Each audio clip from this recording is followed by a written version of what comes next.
Hello வால், நமக்கு ஏன் விக்கல் வருதுங்கிறத பற்றி தான் இந்த வீடியோவில் பார்க்க போகிறோம்.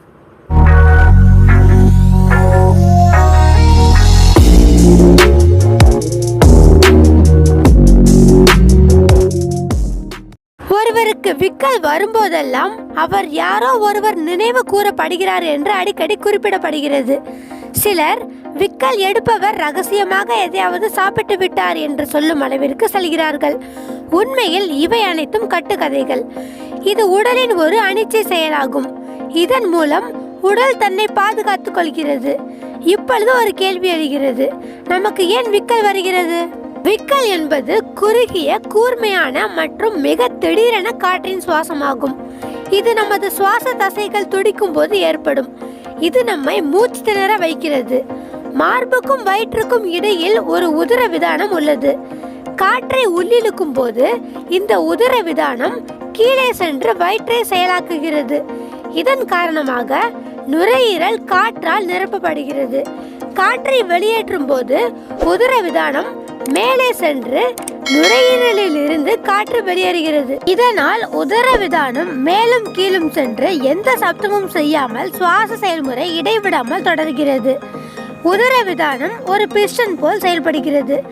ஆனால் சில சமயங்களில் வாயு உருவாவதாலும் அல்லது வயிற்றில் அமிலத்தன்மை அதிகரிப்பதாலும் உதர விதானம் எரிச்சல் அடைந்து அதன் விளைவாக திடீரென சுருங்குகிறது. அத்தகைய சூழ்நிலையில் நுரையீரலுக்குள் செல்லும் காற்று தடைகளை அனுபவிக்கிறது மற்றும் ஒரு விசித்திரமான ஒலியை உருவாக்குகிறது.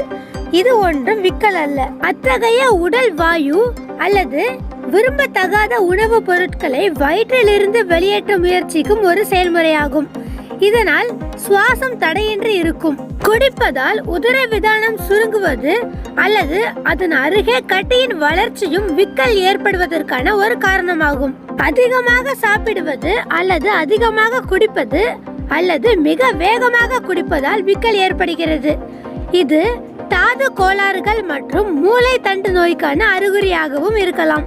விக்கல் பொதுவாக சில நிமிடங்கள் நீடிக்கும் மற்றும் அவற்றை பற்றி எதுவும் செய்யாவிட்டால் மறைந்துவிடும்.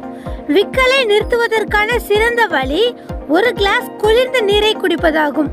ஏனெனில் குளிர்ந்த நீர் உதர விதானத்தில் ஏற்படும் எரிச்சலை நிறுத்தி அதன் இயல்பான இயக்கத்தை தொடங்குகிறது. சிறிது நேரம் மூச்சை பிடித்துக்கொண்டு விக்கல் வருவதையும் நிறுத்தலாம். சில சமயம் பயமுறுத்தும் ஒன்றை கண்டால் விக்கல் நின்றுவிடும். நீண்ட நாட்களுக்கு பிறகு விக்கல் நிற்கவில்லை என்றால் மருத்துவரை அணுகுவது நல்லது. பொதுவாக இது போன்ற சூழ்நிலைகளில் 5 முதல் 10% வரை கார்பன் டை ஆக்சைடு கலந்த ஆக்சிஜனை உள்ளிழுக்க மருத்துவர்கள் பரிந்துரைக்கின்றனர். குளோப்ரோமசின் விக்கலையும் அடக்குகிறது.